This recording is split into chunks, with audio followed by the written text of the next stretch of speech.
Hello. Sorry, we always have a bit of like a starting issue. I just wait for Soundarya to join this conversation.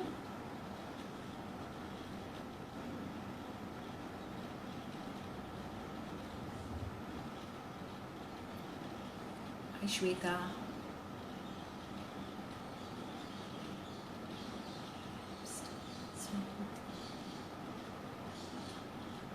Nice.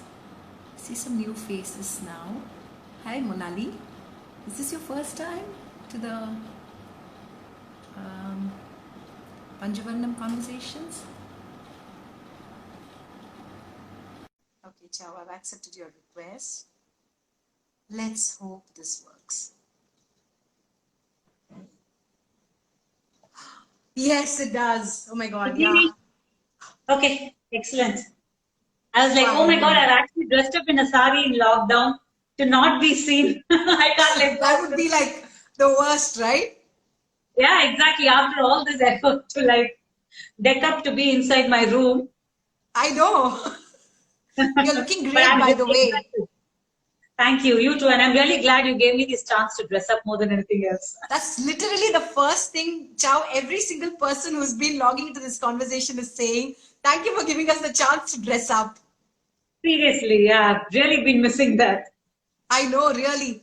But thank you so much for being game and like coming on board so spontaneously. Just allow me a moment to introduce you to a few people who perhaps may not be familiar with what you do and stuff. Soundarya Sure. Sreenivasan, for those who don't know, is a graduate of visual communications. She's a filmmaker turned fitness coach. She's worked as an associate director with eminent filmmaker Vishnuvardhan in hit Tamil films. She's made a number of corporate and short films across various industries and has over 8 years experience in the world of cinema. She was also a visiting professor teaching films in eminent institutions like the MOP Vaishnav College for Women and the Balu Mahindra Film Institute as well. She runs her own jewelry brand named Manjusha, which she co-founded with her sister Aishwarya Srinivasan, and is the managing trustee and founder of an NGO named Shishu Shakthi that works with education and upliftment of underprivileged children from the slums of Chennai. Soundarya's fitness journey began as an enthusiastic half marathon runner, and she turned to become a fan of strength training. What started off as a passion, she says, turned into a profession. She's completed the personal fitness trainer certification by NESTA, NESTA, a certified precision nutrition. She's a certified precision nutrition certified consultant and an IYCA, that is an International Youth Conditioning Association certified trainer as well.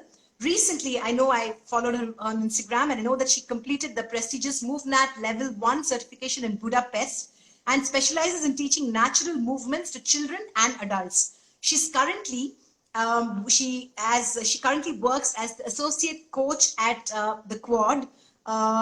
She's also a trained singer and enjoys learning music and singing it as a hobby. Welcome, Soundarya. It's such a pleasure to have you on board. Thank you so much, Akhila. I'm really excited to be here. So for those who don't know, this is a series called In the Company of the Saree, and we primarily like bring women who for whom the sari and the world that that it sort of encompasses really matters, and for whom wearing the sari is not merely a marker of identity but also a sort of carrier of culture and stuff. So I'm going to start off firstly, Soundarya, by asking you, I read out your bio, and of course I've known you for many years. I mean, we first met, I think, back at the time when we both used to teach at MOP Vaishnav College. And then, Yeah, exactly. that's right. And then we met, of course, at Chennai Runners, and we've Yep. run several times together.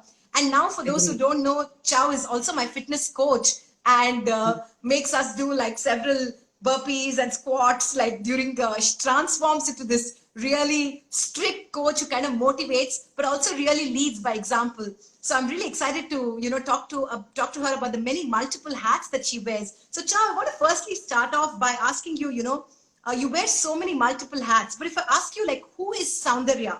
Then what would you say is your core identity in that sense? So, there's this thing that I do so many things in general. sometimes like people say they have this single-minded focus to do one thing. There'll be this brilliant cricketer who can only bowl spin, or there'll be this brilliant filmmaker who can only do a certain kind of films, right? I always used to think, what is my one thing? And I realized my one thing is to be able to do many things. I don't know how much sense it made, but it kind of fell in place over the years because I identify myself with so many things. I realized I cannot restrict myself with being passionate or being excited about just one. So if you are excited about so many other things and you can do other things, why not really try to explore all these avenues? So I really think there's just not one thing I would say, but all of this together make me actually. Yeah, I mean, it's interesting because so many women that I've talked to have talked about, how we are in a sense a culmination of many experiences, and also in Absolutely. a certain way a storehouse of many identities. We are no longer, just one identity, right? And it's also Absolutely. interesting that, Chow, I've been reading more and more about how today, in today's context, at one point, like we talked about the generalists and the specialists, but I think today is a world of specialists who also need to be generalists. It's no longer Absolutely. enough if do you agree with that? Yeah, I agree. Yeah, I absolutely agree. And I think all these various experiences or various interests shape what you are as a person. I mean, as a woman, we say we wear different hats, but even in our own personality, likes, our own career choices, there are so many things we can explore which probably nourishes something for the soul, something for, I don't know, our creativity, something for the brain. There are so many things which excite us. So why should we honestly start with them? I mean, if we can be a mom, sister, friend, etc., why not in our professional lives also be passionate or excited about so many things? So yeah, absolutely. And also the fact that one can also continue to kind of explore newer things even after back in the day, like my father, for example, he's probably tuned in this. He worked in the cement industry through his life, so he's like a specialist in that space, right? And while that's beautiful, I often think that I'm every 7 years I have this itch to kind of become another, like learn something new, like try another new idea and stuff. So I also think that the world is also conducive for those kind of new learnings and seeking. So absolutely. I agree with you. In fact, when I finished, I studied science in school, and then I took art in college. And my parents didn't bat an eyelid. They were like, sure, if that's what you really want to do, please go for it. Sure. So I feel it started right there. And music was always there as a part of my life. Films were in the background. Fitness I found through the way. Teaching was always a passion. I think these are all just aspects of our life which are there. But we normally choose to put everything aside to just do once. But I think here, I'm very grateful that I had the opportunity to do so many things, in all this time. So it's amazing, really, I agree. Yeah, absolutely. I know it sounds really cliche, but I'm going to ask you really, like you wear these many hats. And this is a question that, so many people ask me as well, like, but how do you and is there like anything called finding the right balance while doing them all? I know you take us through flow and balancing exercises like every morning, and you talk about the word flow, and that flow really fascinates me. But I want to ask you, Chow, like, how do you find your flow through these many roles and the many hats that you wear? So one of the main things I believe in is go with the flow. That is, don't really force fit yourself into something. And when you really feel very truly passionate or excited about something, I think you find the time to do it. And doing it with people you really enjoy spending time with makes a world of difference. For example, let's say I'm coaching and I have my students. Now I don't even have a physical space. It's a screen. It's the same room. And I see you all in little boxes. But I'm so connected with you all and your journeys and what you're doing that I'm absolutely in that moment. And that is what is important when you're doing that. If I was doing that and thinking about something, then juggling this many things makes no sense. Yeah. But when I'm doing this, I'm invested in them, and that's great. When I meet my sister and we are discussing jewelry, what photographs to do, I get excited, I'm there. At that point, I'm not thinking, what am I coaching tomorrow? When I meet my kids from Shishu Shakthi, or I'm encouraging them to do something or saying, you got this, or apply here or something, I am invested in the moment. So living in that moment or enjoying the moments that you're building, doing different things rather than wondering what am I going to do next or how am I going to get that done has really paid off. That's the best way to Right. do this many things. And I am a messy person. Like my cupboard is messy. I like a little bit of mess and I find order in mess. So I think Right. that kind of defines me, having that many things around, but I always put together an outfit Managed nobody it. has seen. Yeah, or they'd be like, where was this in your cupboard? Or, where did you pick this up from kind of a thing. But, and how did you even find this in this mess? But that also, I think, falls into my general personality or as such. That is, I like doing that many things, and this many things is what keeps me calm and excited. And in each thing, I try to come up with something new with people I Okay. really love and enjoy doing things with. Okay. So I'm hearing two things, Chow. One is like something like organized chaos. Yep, absolutely. I Yeah. totally believe in that. I'm not one of those people I'm who can also do like, 100 to-do lists and just go in that order. I can't do it. I'll be writing a receipt out for Shishu Shakthi, then I'll be like, let's do the programming for it. Or, that kind of a person, but I like that about myself. yeah. So one is organized chaos. The second thing is also kind of being in the now. I mean, it's something that we all aspire for, and but Yep. don't necessarily find. It's like been like my permanent, like I think it'll remain like my everlasting aspiration, so to speak. How did that happen? Like, how have you kind of sort of? I'm sure that must have been a journey, right, to arrive, to live in the moment and kind of enjoy that moment. How did you kind of get there? So I think it's got a lot to do with your upbringing and your parents as such. Like they were very relaxed with me. There was not much pressure to perform, and which in turn I feel helped me do better. There was a Right. constant freedom to do the things I like to do or I enjoy doing without too much. For example, when I worked in films, I was probably one of the few, or rather even like two women in the entire set. There were hardly any women. Now it's not like that. I was back in 2004 when I chose a career like films. I didn't feel any sort of a pressure. I didn't feel any sort of an opposition, which in general kept me more relaxed towards the things I was doing. The minute you Right. are forced, or I feel you feel that pressure from others to not do what you enjoy doing, I think that's when it starts to really get to you, and you can't enjoy the moment because you're already worrying about, what next or what should I be doing, kind of a thing. So the security and that freedom Oh which yeah. came with my growing up, I feel kept me very relaxed throughout. In general, that's how I am. In films also, it's very high stress, high pressure, and a lot of things at the same time, but not getting hassled by that chaos and enjoying those different things you're doing at Yeah. the same time is what Right. keeps me excited. Even now, let's say I'm logging into my class at Quad and I see a lot of people and people with different skill levels or people with different strength levels. Yeah. I get more excited because that means I have more to do. I need to challenge Right. somebody who can do more, and I need to also encourage somebody who's not able to do as much. So that Yeah. moment is I'm all there. And that is how I handle everything. And that came only from the security or freedom when I was growing up to just be my own person, I feel. I mean, Yeah, I that's cannot lie in the fantastic. sense. I'm still now wondering, okay, is my son behaving outside or is he troubling my mother-in-law? I Yeah. think motherhood is a different ball That's game. like Somewhere there is a another side ball of game. your brain which is kept there, but the rest of the Permanently. things I kind of am able to chill at least.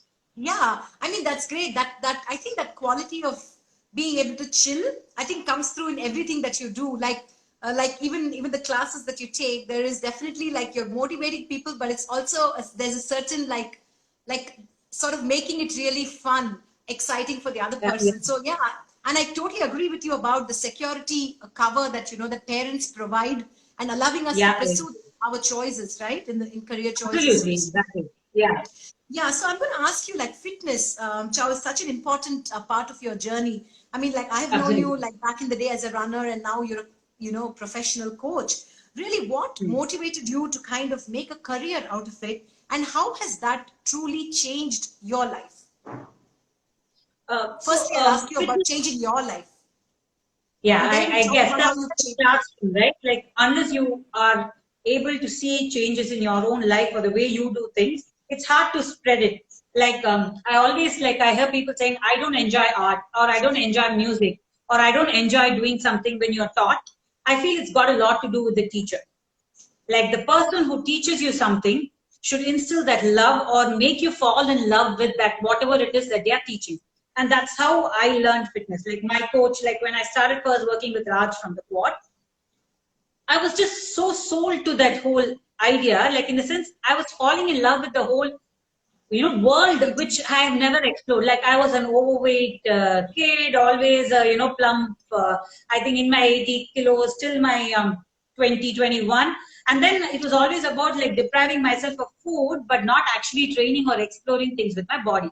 Like today, if my PT teacher hears that I'm actually working in a fitness organization, she'll probably be like, அதுவா அது எப்படி இதெல்லாம் பண்ண வச்சுட்டு will be because March pass கூட எனக்கு வராது. Like she's like March pass கூட வராம எப்படிமா நீ இருக்க was a kind of a personality I was.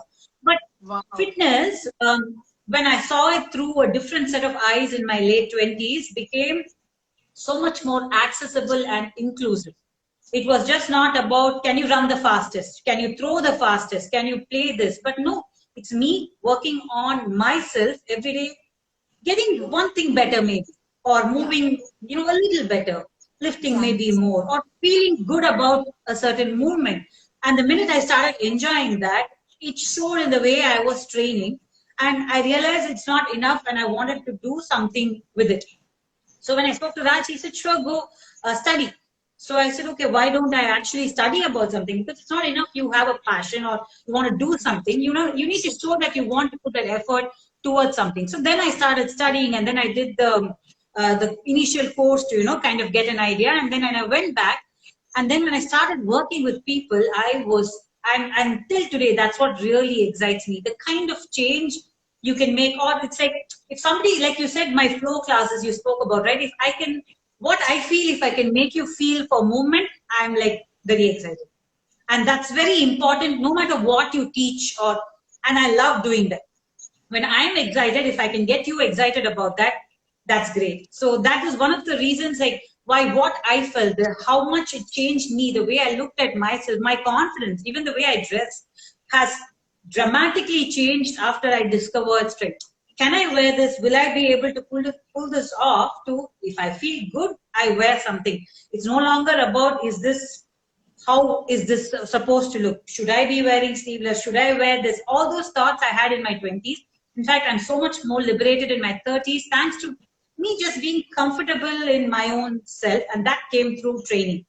And if I am able to get this through to people, and even if I can make that small change that, you don't need to look a certain way or be like having a six-pack or do a handstand push-up to actually say, I like fitness or I am in fitness. If I manage to make you feel that way, then yeah, I'm really happy, because that's what it made me feel.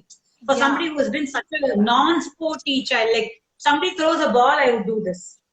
And then I had to run throwing, catching in quad play, or do boomnat, which involved like jumps or things like that. So it's all possible if you are shown the way or you start falling in love with it, I feel. And that's really, really important. You enjoy it, you are able to spread it to others. Like it's very important that I feel that way, and I wanted others to feel that way. So that's what I aim at when I teach. So it's really been life-changing in so many ways. Yeah, I mean, it's interesting, Chow, but I was just thinking that, it's one thing to kind of discover and be passionate about fitness and kind of, pursue that journey consistently. Correct. But it's quite another to actually say that, hey, I want to share this journey with a whole bunch of people and make an impact on their lives, and generously kind of share what I know, and also like craft it for each person in a way that it works for them and that they are able to feel a better version of themselves. So it's also like collective but also personal at the same time, right? Because you're meeting different people with different kinds of issues and different kinds of strength levels and stuff like that. You also spoke to me, Chow, about you were always interested in teaching, right? When did you kind of, because being a coach is also about being a good teacher. I mean, you could be like really passionate about fitness, but if you're not going to be able to speak to me about it, then it's not even going to make a difference. There's no point. I asked you, when did you actually discover your love for teaching? And when did you know that you were actually a good teacher who could inspire and not intimidate? Like, when did you discover that? So I feel it started with actually Shishu Shakthi. A lot of times it started with just volunteering and teaching kids, like when I was in college. I used to volunteer with CRY. So I used to teach juvenile home kids some art and craft. So it started with teaching, and you know something, Raj and a lot of us at the quad, they keep telling me, like, when you teach one to learn or to benefit from it, and I really felt the benefits. Like, I might be teaching one person, but I am learning more than the person I'm actually teaching something to. So that really hit me at that age when I was working with those kids there. And from somewhere there, I felt like that is something I really enjoy doing. Like, I was in films then. After that, I joined filmmaking, and I was actually like in the creative process. But even there, I felt there was so much to learn. I looked at my director as a teacher. I could never look at him as a boss. It was a teacher who was teaching me a craft. So that was how I learned films. And hence, when I understood it or I learned it as a craft, it was from a teacher. So I had the same feeling when I worked with people in films too who were with me. At the same time, even when I was teaching in MOP when I met you, right? Yeah. I fell in love with that. I have wanted my students to still feel that about films. And it was on me. I cannot blame my kids if they are not interested in doing something. It's on me to try to get them to feel that way. And I tried it with my MOP students when I was teaching that. And it worked. And till today, when I see them, some of them are now my students in quad. They were saying how, like, over there or over here, I still think as long as I'm convinced that I'm teaching them something or I'm passionate about it or it's made a change in my life, I think I get through. So it went through that journey with films by teaching films. And then when it came to this passion of fitness or, you know, training, I realized I could actually use this love that I had for teaching something to people or reaching people and making sure that, like, I always used to think I don't have like 100 push-ups or I don't lift the heaviest in my coaching team. Probably I'm not the most fittest in the, you know, in what you say in pen and paper. But I think that's what makes it more exciting for me, or that's how I relate more to people, or I'm able to understand different journeys better. So I'm a part of their journey so much more, and that's always been there through everything I did. I feel like teaching or imparting that passion you have is so integral with every line of career or work or volunteering I did. So yeah, it started then with the CRY, and the Shishu Shakthi developed from there. But yeah, it's been there through everything I felt. Somewhere there was not enough. If I was making something, I had to get it through to more people, like spread the good word kind of a thing. So yeah. You know, Chal, but with great power, they say, comes great responsibility. And when you're actually like, you know, I think of the word as a fitness coach, like people like trust you with their bodies to some extent, and yet you need to allow them the freedom to kind of move, right? So these two are really integral values. But it's also like, even though as a teacher you continue to learn from them, it's also important that you continue to kind of seek and keep equipping yourself, right? Absolutely. Absolutely. Yeah. So is that why you probably went to, I know that you went to you did the MoveNat course in Budapest. And so talk to us about, you know, and it was really like, it was fun to watch your videos where you were actually doing simple movements that children do, but also movements that go a long way in helping us with stability and balance and, you know, general movements. So what was that experience like? And did you really go because you thought it was a great opportunity for you to actually not just learn, but also learn and therefore teach? I think I put myself out of my comfort zone completely. Like that was the biggest challenge there, doing things which I didn't do as a child. You know, everybody, in fact, it was funny when I went for my cert, each of us had to introduce, and one person was like, they have participated in that AXN show, right? The obstacle course challenge. One guy from that, and there were others who were representing their country in sport. There was a professional grappler, and you know, people came from that. For me, I felt like all my missed childhood, I enjoyed through the MoveNat course. Like your body was designed to do these things, but I somehow never did it when I was young. And I don't know. There's no blame here. It's just an experience which skipped my growing up years. Like when my husband was like, "You've never climbed a tree." I said, "No. Why would I climb a tree? I would read a book sitting under a tree. I would sing a song sitting under a tree. Don't expect me to climb that tree and figure out what's happening." Have you scaled the wall? No, I haven't scaled the wall because it never featured in my interest. But now I had a chance to go back and do these things with childlike pleasure, but with adult fears.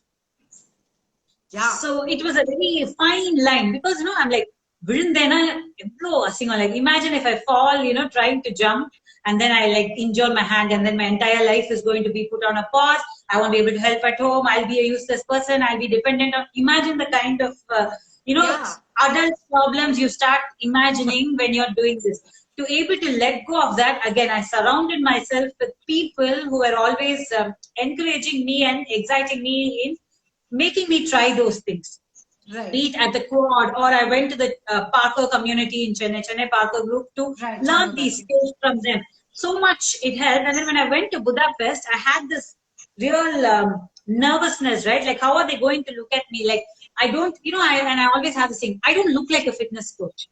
You know what I mean? Like, this person works out, this Yeah. person spends hours at the gym. I don't look like that ever. And I realize I'm never going to probably look that kind of a person. So how are these different people from different cultures and communities going to perceive me?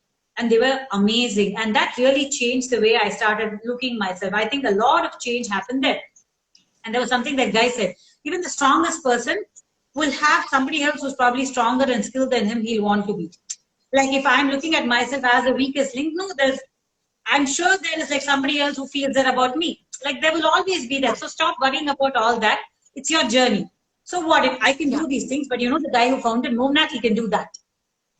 Yeah. So I realized we're all in our own journeys. People there didn't really care. And when it came to understanding or internalizing Movnat and trying to implement it in my real life, I think that's where I really was able to shine because I understood what it did to me. Like we had a mock coaching session and I really enjoyed it because I believed in it. I could teach it. I teach it a lot in class now. I used to teach it a lot to kids too. And that changed the way I started looking at myself.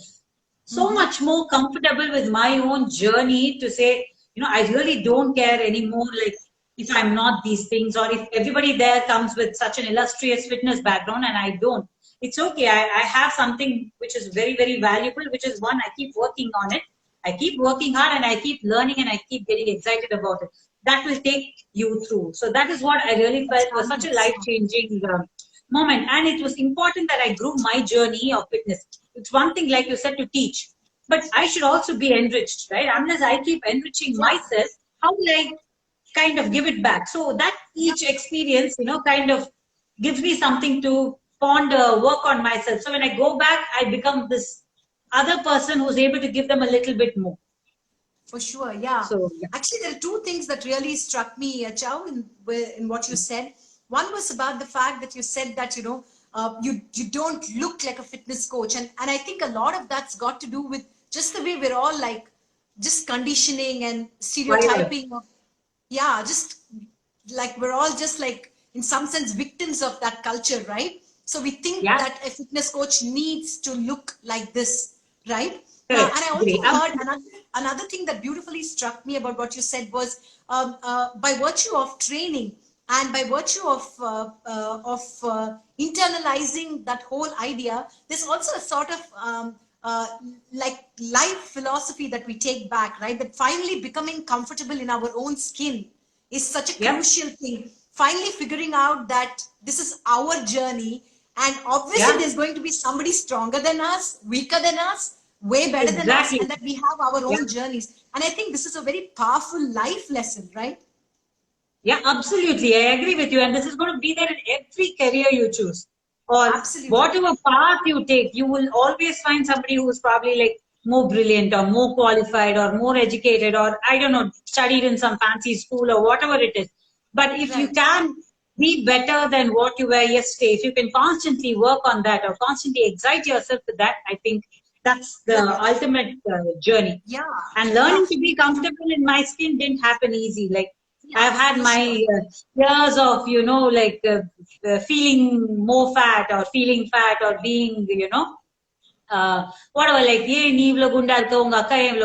kind of thing, right? Like you grow up so much with people, the first thing, oh, you put on weight, oh, you lost weight. It's a conversation starter where we live, right?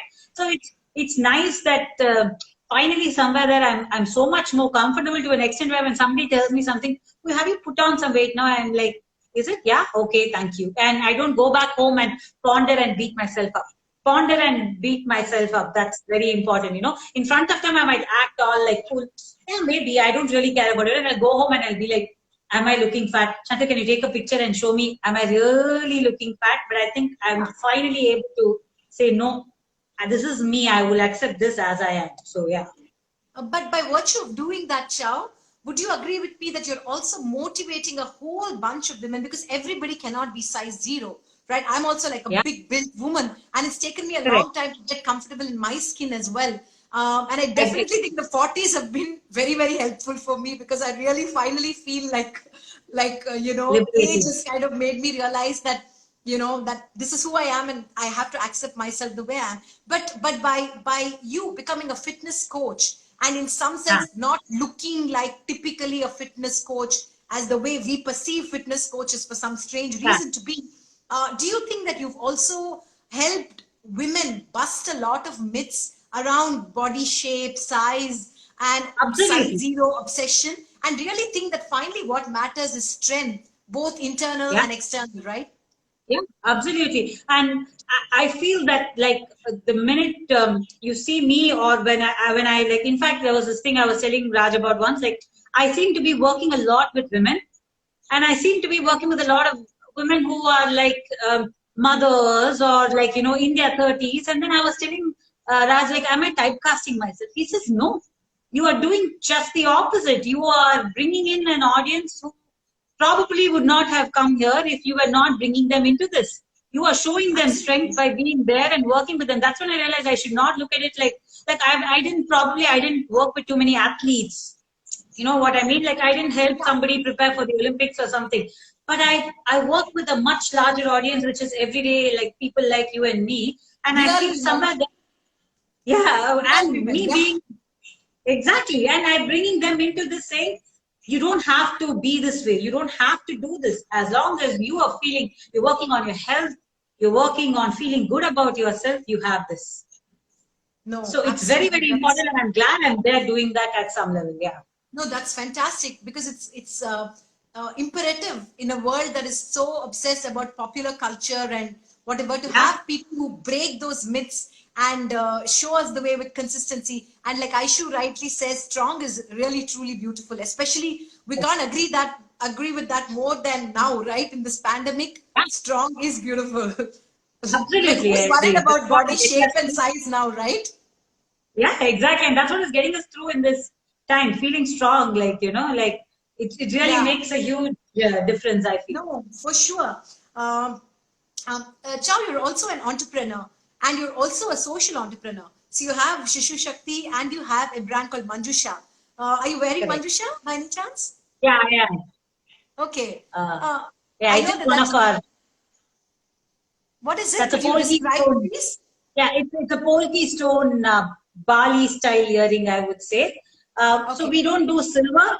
We do Okay. mostly copper base because especially we live in a beach town and everything gets dark very quickly. Yeah. So we both Aishu and me believe in doing more of copper than silver, and we keep innovating. Like even if you see our current Maya collection, it is not something this big. This I wore because it's IG Live. When will I ever get a chance to go on IG Live, right? I need Oh, to but show it's off big great. Yeah. earrings.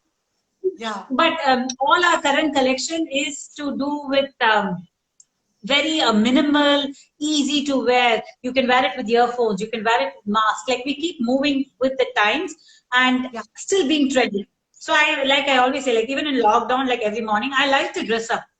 I still like to, present myself well because it's important for me. I don't need to go out and meet 100 people or attend an event to feel or dress up. It Yeah. was for me. And in Manjusha, we keep innovating with things that we like to wear ourselves. Like if we don't feel like wearing it, we will never Yeah. sell it. Again, Yeah. see, I feel So, somewhere it's the same logic that I speak about that I need to be really passionate and convinced about something to, teach or to convince or, and in this case, to sell, I feel. So, yeah. yeah. No, and in your case, I think like it's Manjusha is really, I think, a true extension of Aishu and your personality in that sense. I think what you Absolutely. create is sort of a reflection of who you both are. So Yeah. contemporary women wearing multiple hats, sometimes working from home, Correct. sometimes, you know, out on the road. And, you know, so I think Yeah, it's a beautiful, absolutely. I agree. uh, Yeah, it reflects our personalities, our journeys so much in the yeah, in what we do, and even our current phase of life. yeah, Like, what are we going through now, and our jewelry will reflect that too. yeah. Obviously, with respect to fashion and trends and what is currently, doing well and stuff. But it also is our personal journey somewhere there when we put it out in our jewelry, I feel. No, for sure.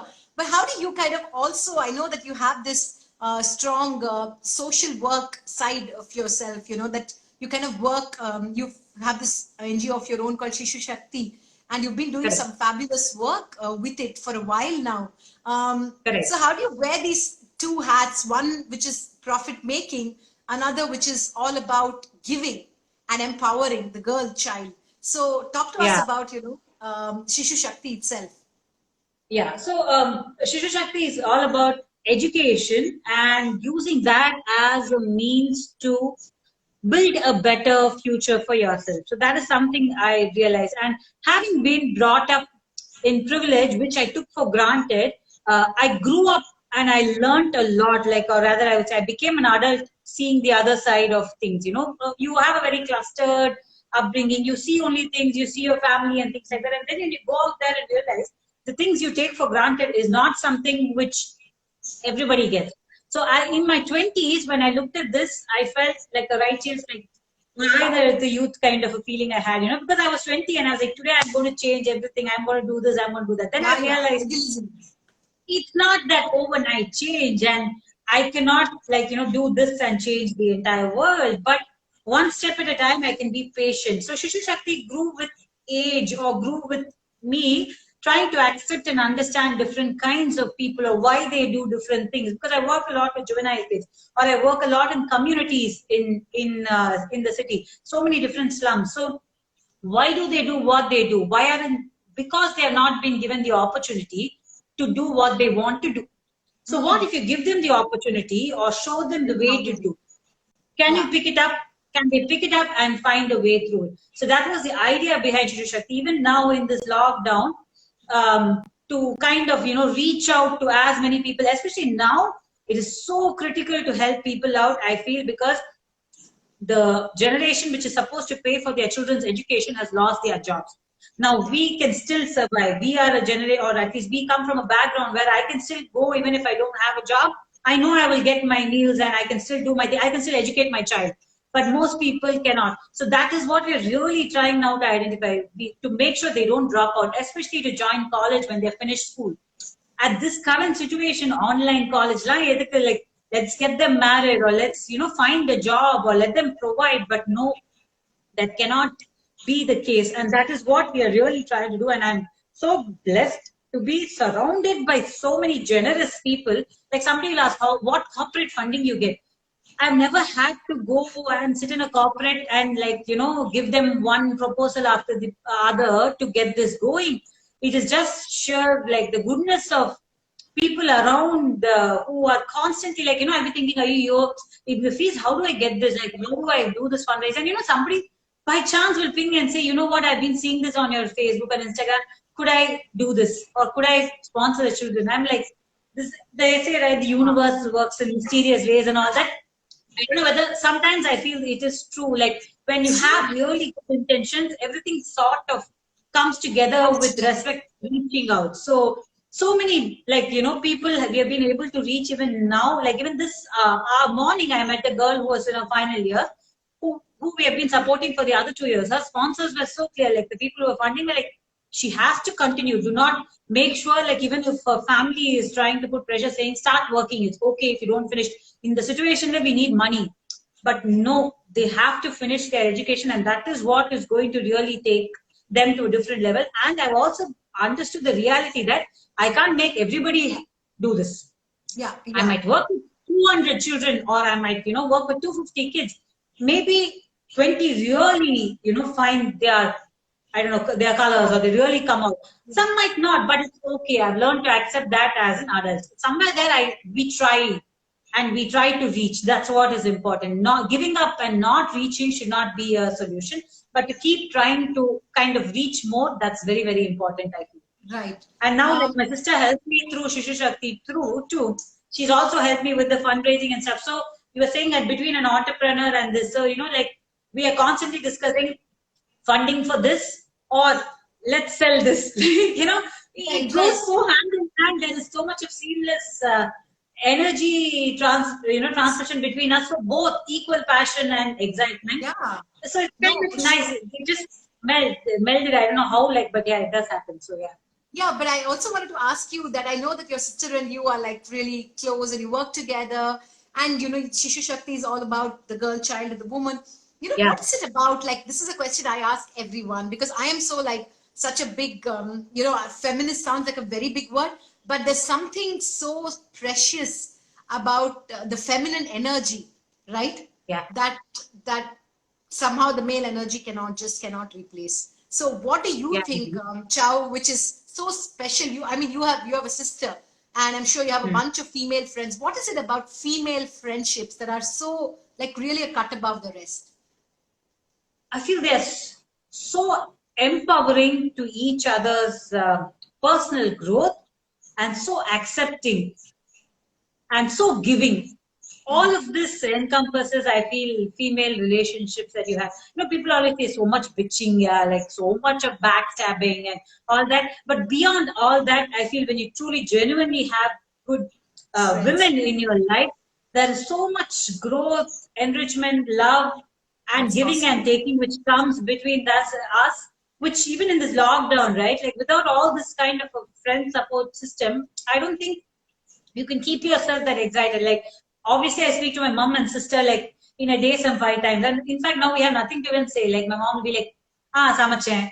I didn't do anything. I just cooked a meal, or I just did nothing actually. But we still talk, and it's important that we are there for each other, or with Aishu, or with my school friends who live in other cities. Every Sunday we do on 1 hour WhatsApp call. But it gives me so much energy. I talk to my colleague Kavya 3 times a day, but we give each other so much give and take in it, which keeps us excited and going. Especially now, I value all my friends and my family, or the women in my life, so much, because every time I talk to them, I feel energized, or I feel I can go on and do this. So I absolutely agree. There's something so special. And feminist might be a big word, but I really consider myself that, because I truly believe in equality, and that's what feminism is truly about. So I'm so glad you spoke about the feminine energy. And funnily, I went to a girls' school and a girls' college. Oh, me too. And I worked only with men. It's funny.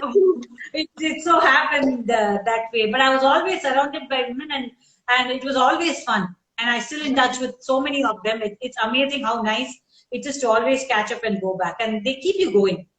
Yeah, for sure. I agree with you. Chow, I always like to save the best for last. So I'm saving my question on the sari for the last. So firstly, I'm going to ask you, are you wearing a ikat? Is that an ikat by any chance? The sari it's like that. Not really. It's a typical Jaipuri indigo print, blue Beautiful. indigo print. Yeah, from some handloom place. Again, Aishu actually picked it up. She said, I'm buying this. And she bought a similar one for us. And she said, yeah, this is for you. I said, thanks. I love it. So, oh, wow. What fun to have a sister who buys you saris. Yeah. Oh, my God. I'm so jealous. Yeah. In fact, funny thing, I have one son, right? Everybody's like, don't you want another? I'm like, no, if I had a daughter, I would have said, can I give her a sister? If I have a son, I said, it's okay.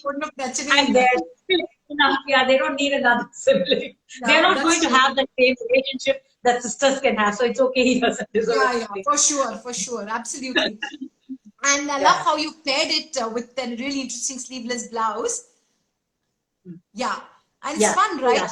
Do you experiment a lot with your saris? As far as I know that you experiment a lot actually with your blouses. Chow, talk to us about how you like to mix and match. So, from the time when you take a sari and you go to a shop and you match it with the blouse, I think that's a gone era. Now you have to really be creative and look at how you can bring some colors in, some contrast in, some prints with something plain, or geometric prints, or neon colors and things like that. So something which from films also, the aesthetic sense which came from working with so many costumes like and colors, and what we do with Manjusha of constantly putting together looks. It's just not, Oh, yeah. yeah, here are a pair of beautiful earrings for you to wear. A earring is just not that. It's an outfit. It's a feeling or a picture you want to create, right? So I think that is what I look for in sarees. And from silk to cotton to, like, I went to Calcutta, I picked up the typical off-white Bengal and red cotton. Bengal Yeah. cotton. So like I really like to experiment. Now I have a blouse box and a sari set. So it's like, Oh, which it go. It's no longer, the sari, yeah. and my mom used to fold the blouse, and that is no longer Keep worth it the together. dress. And all, I feel like wearing this blouse. What can go with Yeah, yeah. this? Of course. Yeah, so much of that starts to happen. So it's a lot of fun that way. Yeah. So, yeah, Yeah. and I love all kinds of saris.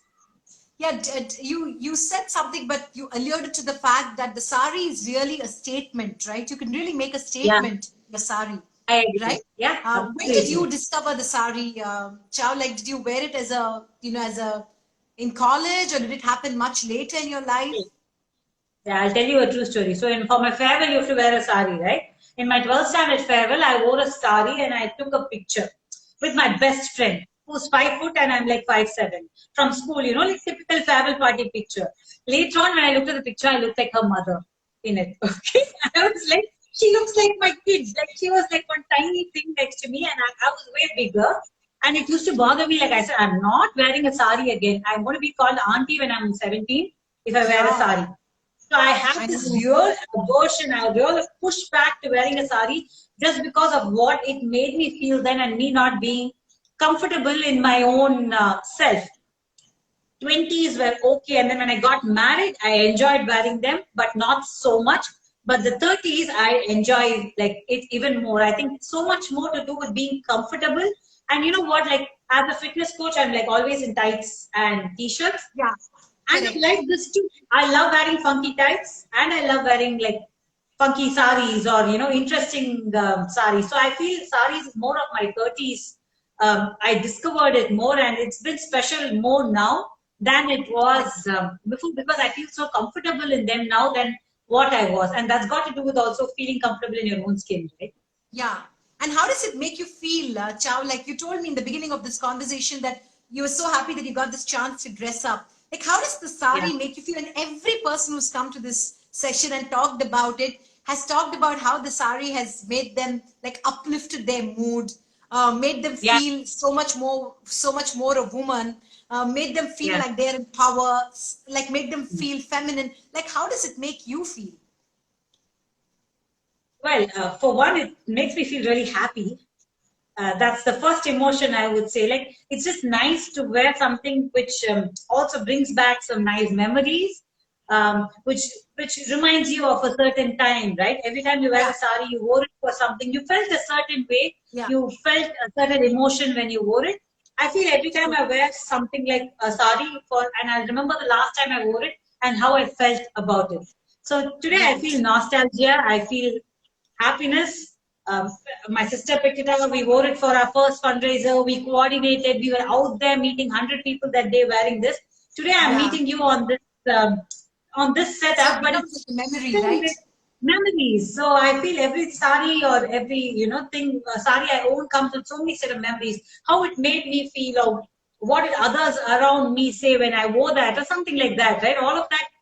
It's so much of nostalgia. I think I've got into, especially in the lockdown.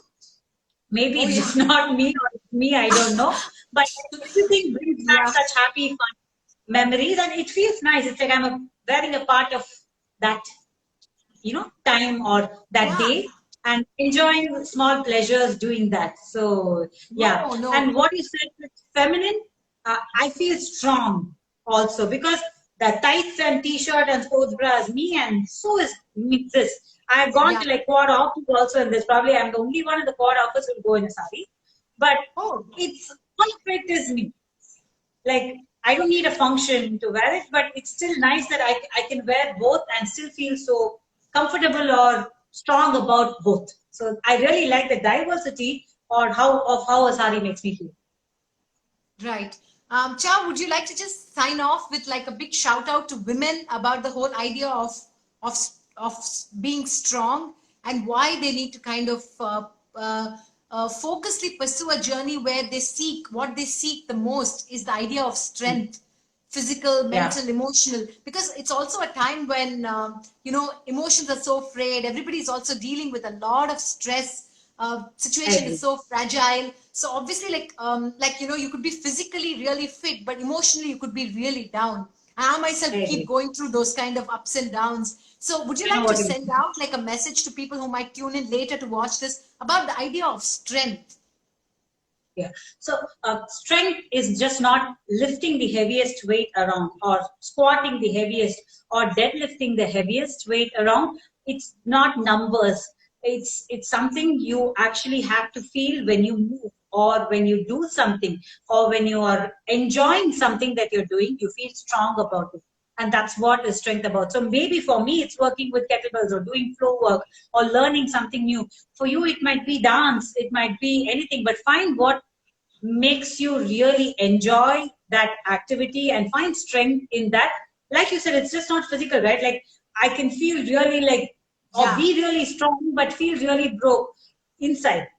So Hmm. finding something which makes you really enjoy and have fun with it and feel happy when you're doing, giving yourself that 1 hour of that, I think would make a huge difference in the way Yeah. we approach this, entire situation we are in today, and even how you look at yourself. And find people to surround you with who will build this in you. To Don't elevate you, right? find people around you who will say, இதெல்லாம் உனக்கு வராது, உனக்கு எதுக்கு fitness class, or நீ இப்ப strength Yeah. train பண்ணி என்ன பண்ண போற, oh you're going to lose weight and where are you going to go. You don't need to go anywhere. You don't need to have an end, result, or I don't have to do this to do that. Just enjoy it and have fun in that journey. Find people around you who lift you up, who will encourage you in that. And I feel somewhere that it will really help you find that little bit of, small wins or happiness in the current situation, especially we are. Yeah, I mean, I've had a great conversation, Chow. I'm taking back so many lessons and interesting takeaways, not just about, just strength, but also about being in the moment, really Yeah, enjoying what you do, the importance of surrounding yourself with people who elevate you, uplift you, the importance of very finding true. the right feminine, the female friends who kind of that you can Yeah, turn to in times of crisis and turn to for comfort, the beauty and the yeah, power of the sari, the importance of building a brand, but also sharing it with the less privileged, so to speak. yeah. So it's been a great conversation. I know we've chatted so many times and like had like drunken parties and like sung karaoke nights. Yes, but of course. but Singing. this has Yeah, been I know. special, and I think I we've agree. chronicled the memory in the lockdown. So I really appreciate you coming and sharing your insights with us. Thank you to everyone who logged in. Thanks, Aishu. Hopefully, we can catch up and have some coffee later. Thank you, Aishwarya. Thank you, Soundarya. And thank you to everybody who joined. All right. Thank you so Goodbye. much, Akhil. By the way, I've had an entire life of people calling me Aishwarya. So if you call me Aishwarya also, I would answer. No, I'm I so called used to because I was looking at that. screen. Yeah, yeah, okay. I'm just saying, but I would answer to that too. That's what I mean. Yeah, I'm But it was sure. fun being here, Akhil. You really made my day and lockdown, I should say, by calling me. It was so Pleasure's all refreshing mine. and honest to be here and talk to you. Thank you for giving this platform. Thank you so much. Thank you so much. Bye bye. Take care. Bye. You too. Bye.